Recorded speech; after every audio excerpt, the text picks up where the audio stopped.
सुप्रभात। मैं हूं आपका दोस्त डॉक्टर दर्शन मांगिया। GYLT प्रेरणादायक कहानियों में आप सभी का स्वागत है। GYLT का फुल फॉर्म है गेट योर लाइफ टुगेदर, यानी अपनी जिंदगी को समेटिए, सीखिए। कैसे सीखेंगे? वो तभी सीख पाएंगे जब आप कुछ ना कुछ कहीं से ऑलरेडी सीख चुके हैं और आपका दिमाग चीजों को तस्वीरों के रूप में याद करता है। तो अगर आप कोई भी बात अगर कहानियों के माध्यम से सीखते हैं तो उसका सबक आपको हमेशा याद रहेगा और कल को आपको या आपके किसी मित्र को या जान पहचान वाले को अगर कभी कोई प्रॉब्लम होती है तो ये जवाब उसी टाइम आपके दिमाग की फाइलों में से निकलकर आपके सामने आ जाता है। मैं बचपन में पंचतंत्र की कहानियां पढ़ा करता था, तो कहीं ना कहीं आज जब हम टैरो रीडिंग करते हैं, क्योंकि GYLT और टैरो दद्दू हमारे दो मेन सेगमेंट्स हैं, इसमें कभी भी किसी का कोई भी सवाल का जवाब होता है, कोई सॉल्यूशन होता है, तो वो कहीं ना कहीं दिमाग से जल्दी निकल आता है और सामने वाले का फायदा हो जाता है। तो यही चीज हमने लॉकडाउन के बाद शुरू करी थी। फर्स्ट लॉकडाउन के बाद हमने इस परिवार की शुरुआत की थी, GYLT प्रेरणादायक कहानियां। तो हम बस चाहते यही है कि आप कुछ ना कुछ अच्छा हमेशा सीखते रहें और हमेशा खुद भी आगे बढ़े और आगे लोगों को भी बढ़ाते रहें। तो अगर आपको हमारी कहानियां पसंद आ रही हैं, चैनल को सब्सक्राइब करना ज़रूर मत भूलिएगा और साथ ही साथ ऑल पे क्लिक कर दीजिएगा ताकि नेक्स्ट टाइम जब हमारी अगली कहानी आए तो आपको उसके बारे में जानकारी मिल जाए। चलिए चलते हैं आज की कहानी की तरफ, और आज की कहानी का शीर्षक है आदमी और सिक्के की पोटली। एक गरीब आदमी को अपने राज्य में राह चलते हुए एक कपड़े की पोटली मिली। पोटली को खोलकर देखने पर उसमें 50 सोने के सिक्के थे और साथ में एक चिट्ठी भी थी जिसमें लिखा था, अगर ये पोटली किसी को कारणवश खो जाती है और जिस भी व्यक्ति को मिले वह इसे लौटा दे तो प्रामाणिकता के इनाम स्वरूप उसे 10 सोने के सिक्के दिए जाएंगे। साथ में ही उस चिट्ठी पर उस व्यापारी का नाम लिखा था जिसके ये सिक्के और चिट्ठी थी। जिसे वह सिक्के की पोटली मिली थी वह गरीब जरूर था पर प्रामाणिक भी था। उसने चिट्ठी पढ़कर जल्द से जल्द व्यापारी का पता लगा लिया और उसके घर पहुंच गया। व्यापारी अपने सिक्के खो जाने की वजह से काफी दुखी था, इसलिए जब उसे पता चला कि वह गरीब आदमी उसके सिक्के लौटाने आया है तो उसकी खुशी का ठिकाना नहीं रहा। लेकिन वह व्यापारी जितना अमीर था उतना ही लालची और मक्कार भी था। अपने सिक्के पाकर उसकी नीयत पलट गई और उसने सोचा, कुछ ऐसा करता हूं जिससे इस गरीब को एक भी फूटी कौड़ी ना देनी पड़े। व्यापारी ने सिक्कों की पोटली लेकर तुरंत गिनती की और बोला, अच्छा तो तुमने पहले ही 10 सिक्के निकाल लिए। कोई बात नहीं, वैसे भी मैं तुम्हें देने ही वाला था, अच्छा हुआ तुमने खुद ही ले लिया। चलो अब तुम जाओ। बेचारा गरीब ये सुनकर हक्का बक्का रह गया। उसने व्यापारी को काफी समझाने की कोशिश की, उसने पोटली से एक भी सिक्का नहीं निकाला, पर व्यापारी मानने को तैयार ही नहीं था। दोनों में बहस हो गई और बात राजा तक पहुंच गई। राजा ने अपने सिपाहियों को हुक्म देकर दोनों को दरबार में बुलाया और उनसे पूरी घटना की जानकारी ली। गरीब आदमी ने सच्चाई के साथ अपनी बात रखी। वही व्यापारी ने कहा कि महाराज, मेरी पोटली में 60 सिक्के थे और जब ये मुझे लौटाई गई तब इसमें केवल 50 ही सिक्के थे। मतलब इस व्यक्ति ने पहले ही अपने हिस्से के सिक्के ले लिए। राजा समझदार था, उसने व्यापारी की लालच और चाल समझने में ज्यादा समय नहीं लगाया। राजा ने एक युक्ति से न्याय करने का फैसला किया। राजा ने सिक्कों की पोटली व्यापारी से लेकर उस गरीब आदमी को दे दी और उस व्यापारी से कहा, मुझे यकीन है तुम्हारी पोटली में 60 सिक्के होंगे, लेकिन इस आदमी का व्यवहार देखकर, बात यहाँ पर गरीब आदमी की हो रही है, कि इस आदमी का व्यवहार देखकर कोई नहीं कह सकता कि ये 10 सिक्कों के लिए झूठ बोलेगा, क्योंकि अगर ये चाहता तो सारे 60 सिक्के ही अपने पास रख लेता और तुम्हें तो लौटाना ही नहीं आता। इसका मतलब यही है कि इसे जो पोटली मिली है इसमें केवल 50 सिक्के थे और वह किसी और की होगी। इसका मतलब तुम इसके मालिक नहीं हो। जब तक सही मालिक नहीं मिल जाता ये सिक्के इस गरीब आदमी के पास रहेंगे। राजा का यह फैसला सुनकर व्यापारी के पैरों तले जमीन खिसक गई। उसने राजा से कहा, फिर मेरे सिक्कों का क्या? राजा ने कहा, इंतजार करो, जब किसी ईमानदार व्यक्ति को तुम्हारी पोटली मिल जाएगी वह तुम्हें दे देगा।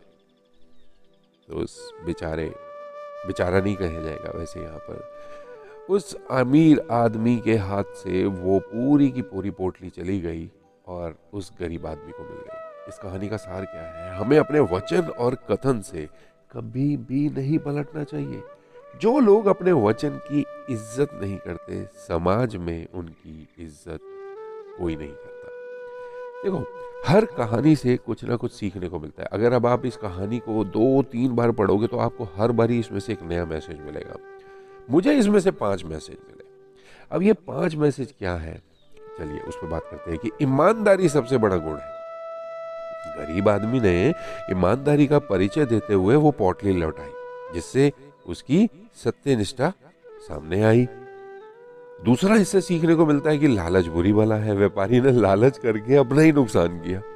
लालच हमेशा व्यक्ति को नीचा दिखाता है, क्योंकि राजा के नजरों में अब वो बिल्कुल ही खत्म हो गया, क्योंकि उसने झूठ बोला। उसको एक तरफ से 50 मोहरें उसकी वापस मिल गई थी, पर जहां वो सिर्फ 10 मोहरें उसे देने पड़ती, अब उसके हाथ से 50 की 50 चली गई। तो कहीं ना कहीं लालच करने पर नुकसान जरूर होता है। सच्चाई और न्याय की जीत होती है। सच्चाई को समझने वाले और न्याय प्रिय व्यक्ति राजा ने उचित निर्णय लिया। आपको क्या लगता है? जिससे ये साबित होता है कि सत्य हमेशा विजयी होता है। इससे अगली सीख मिलती है कि विश्वास और वचन का महत्व होता है। यदि हम किसी वचन या कथन से पलटते हैं तो समाज में हमारी प्रतिष्ठा खत्म हो जाती है। लोग आपके ऊपर विश्वास नहीं करेंगे, आपसे मेलजोल नहीं रखेंगे। और इससे एक सीख और भी मिलती है, 5वीं। देखिए, सीखें तो और भी होंगी, अभी तो हम आपको कुछ एक जानकारी देने पर ही बात कर रहे हैं। तो इससे एक सीख और मिल लेती है कि दूसरों की अच्छाई का सम्मान करें। जो लोग आपके लिए कुछ अच्छा करते हैं उनकी अच्छाई की सराहना करें और उनका उचित सम्मान दें। इस कहानी में उस अमीर आदमी ने अगर उसकी अच्छाई का सम्मान किया होता तो उसके हाथ में इस समय पे 40 मोहरें होती। उसके हाथ से 50 की 50 मोहरें चली गई, जो कि उस गरीब आदमी को मिली, और साथ ही साथ उसका सम्मान भी चला गया। कभी देखिएगा, जब लोग आपको गिरी हुई नजरों से देखने लगते हैं तो कितना बुरा लगता है। एक बचपना जब तक रहता है, जब तक आप इन चीजों को समझ नहीं पाते हैं, तब तक तो एक अलग बात है। बट जब आप सम्मान के लिए जीने लग जाएंगे तो आपको लगेगा कि इसके लिए बहुत मेहनत करनी पड़ती है। बच्चे थे, कई बार हमसे गलतियां हो जाती हैं, बट कुछ गलतियां ऐसी हो जाती हैं जिसमें हमारे परिवार का, हमारे बड़े बुजुर्गों का नाम खराब हो जाता है। तो उस समय पे सोचिएगा कि कितना बुरा लगता है। तो ये शायद आपको अभी समझ आ जाए तो बहुत अच्छी बात है, नहीं तो जब आप बड़े हो जाएंगे और बच्चा कोई आपके साथ ऐसा करता है तब समझेंगे। तो हमेशा दूसरों को गलतियां करते हुए देख के सीखें, खुद गलतियां करके मत सीखिए। हमने इसीलिए ही ये परिवार बनाया था कि हम आपके लिए ऐसी कहानियां ला सकें जो कि आपको कुछ सीखने में मजबूर करें। और ये ऑडियो कहानियां हम इसीलिए लेके आ रहे हैं कि हम इससे अपने तरफ से भी आपके साथ कुछ बातें कर सकें और कहानियों से क्या सीख मिल सकती है। आपने इस कहानी से क्या सीखा, या फिर आपको क्या अच्छा लगा? क्या आप भी कुछ इस कहानी के बारे में कहना चाहते हैं तो कमेंट सेक्शन में जाइए और कमेंट जरूर कीजिएगा।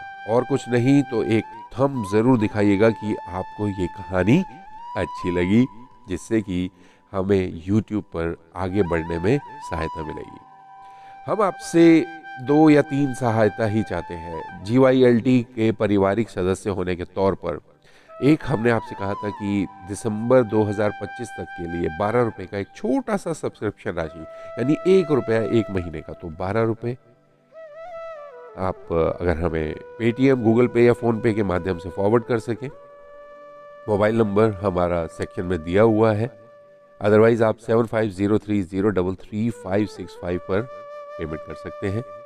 दूसरा, ये जो आपको कहानियां ऑडियो के माध्यम से, YouTube पॉडकास्ट के माध्यम से भेजी जा रही हैं, इन सभी को जरूर सुनें। ताकि क्योंकि 1 रुपए के हिसाब से हमें जो व्हाट्सएप के एक्सपेंसेस पूरे करने हैं वो नहीं हो पाएंगे। तो इसमें कुछ मदद हमें यहाँ से मिल जाएगी और कुछ मदद हमें उन लोगों से भी मिल रही है जो कि हमारी एक्स्ट्रा सर्विसेज ले रहे हैं, जिसमें करीब 4 सर्विसेज हैं। पर्सनलाइज हॉरोस्कोप, दूसरा personalise tarot reading, personalise horoscope, numerology report और पर्सनलाइज परफ्यूम्स। ये परफ्यूम्स आपकी ज़िंदगी को बहुत बेहतर कर सकती हैं। इसकी जानकारी के लिए आप हमें 7503033565 पर पर्सनलाइज परफ्यूम लिख के भेजिए, तो आपको पता लगेगा कि ये जो 12 राशियों की परफ्यूम है ये आपको क्या मदद करती है। ये आपको कुछ हद तक आपकी ज़िंदगी में जो समस्याएं हैं उससे भी बाहर निकलने में आपकी मदद कर सकती है। आपकी ज़िंदगी बेहतर रहे, बेहतर से बेहतरीन हो, हमेशा आगे बढ़ते रहे, खुद की भी मदद करें और औरों की भी मदद करते रहे। आपका दिन शुभ रहे। Bye bye, take care, have a good day.